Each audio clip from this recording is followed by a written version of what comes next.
My name is Sue Sinclair. I'm the editor for the Fiddlehead. I'm just back in the editor's seat after being away on a sabbatical, so it's fun to be back here.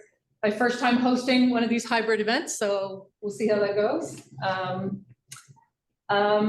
But I want to start by acknowledging that the land on which the Fiddlehead operates, the land of UNB here, is the traditional unceded territory of the Wolastoqiyik people of the beautiful and bountiful river.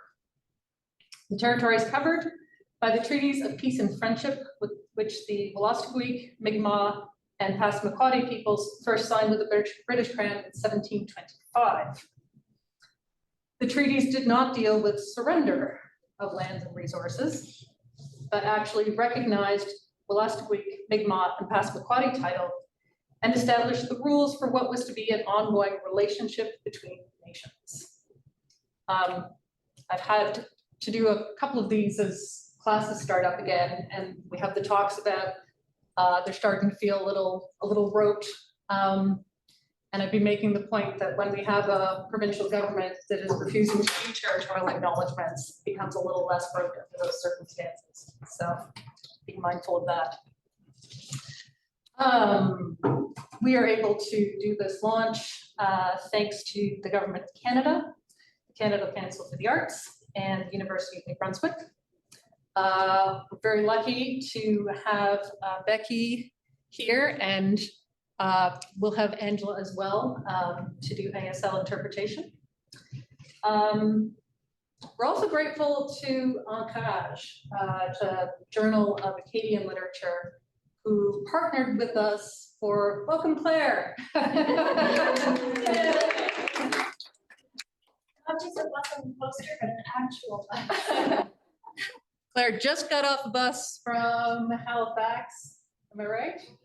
And beat it on up here in a cab, so well done, Claire.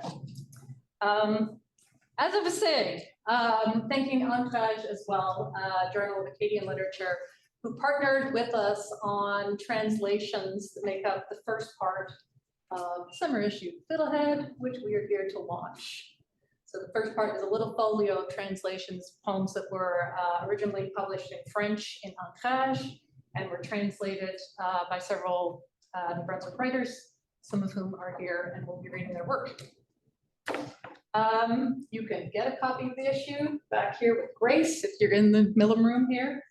I think information for purchases is going to show up online if you're online.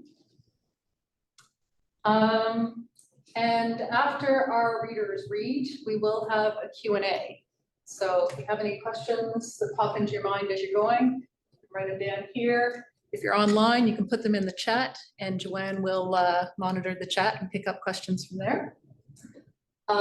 Thanks to Joanne as well, who is not just co-hosting, taking on the virtual hosting, but who also edited the folio of translations that I was talking about in the first part of our issue, which is our all poetry summer issue. So for me as a poet, it's one that has a special place in my heart.